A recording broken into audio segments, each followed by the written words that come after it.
Our thought for today is there is a fine line between fishing and just standing on the shore looking like an idiot. Today we have the disciples going fishing, and it was after the resurrection. The Lord had told them, "Go to Galilee, and I will meet you there." So apparently the disciples went up to Galilee, to the Sea of Tiberias, called the Sea of Galilee, and they were waiting. There's only 7 of the apostles were together. Of course, St. Peter, doubting Thomas, Nathaniel, James, and John, and 2 other disciples. Evidently, St. Peter gets bored easily because he says, "I'm going fishing." Maybe he was hungry. Maybe they were just waiting for the Lord, nothing to do. So Bishop Sheen once joked that where did St. Peter get the boat?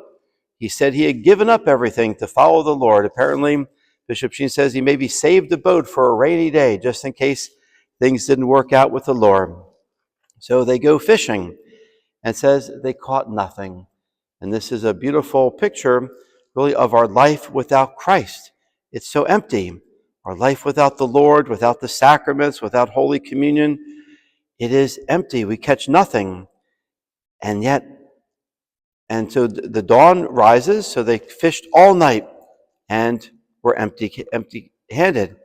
And so the sun is rising, and they see this figure in the mist on the shore.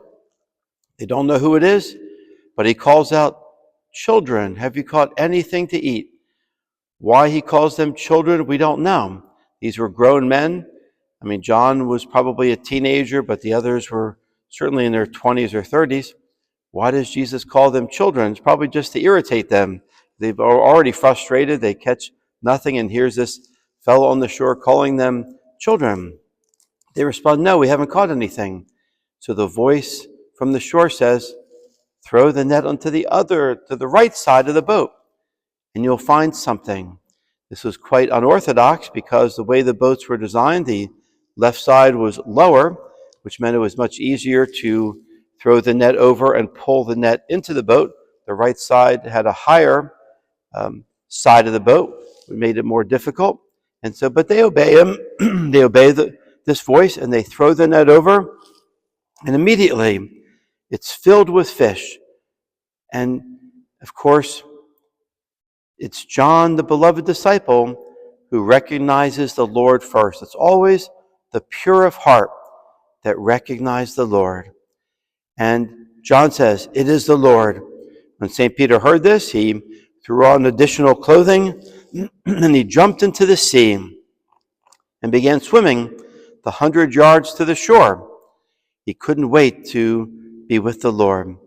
Eventually, the boat rows into shore, dragging this net full of fish.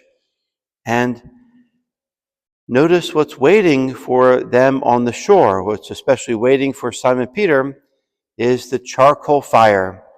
Only twice in Scripture do we have a charcoal fire. It's where St. Peter had denied the Lord. Remember the night the Lord was arrested? St. Peter, to warm himself, gathered by a fire. And that's when they recognized that he was from Galilee. And so they said, "You're one of his disciples." And he would ultimately deny the Lord 3 times. So the Lord wants to remind St. Peter of his denial and give St. Peter a chance to make reparation.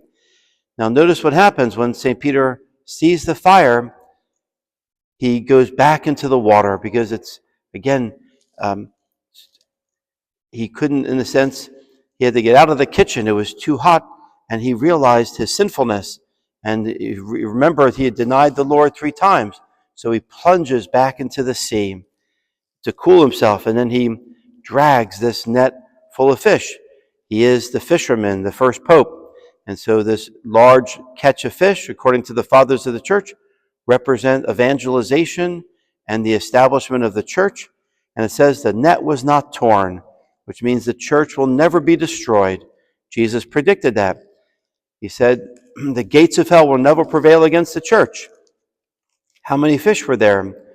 153 large fish. Some of the fathers of the church say that there were 153 different species of fish that lived in the Sea of Galilee at the time, and it Some of the fathers say it was one of every different species of fish to represent the universality of the church, that the church will spread to every nation, every country of the world. And also, for many 500-600 years, the rosary was 153 Hail Marys. So this net represents the rosary. That's how we catch souls, through evangelization. So the church will never be destroyed, and it will have people from all walks of life, from all nations of the world. And then it says, Jesus says, "Come, have breakfast." And it says they realized it was the Lord. And it says he took the bread and gave it to them, again alluding to the Eucharist. This was not the Eucharist, but those words, he took and gave, again reminding them of the Last Supper, where it says he took the bread and gave it to them. So it says that this was the third time that Jesus appeared to the apostles after he was raised from the dead.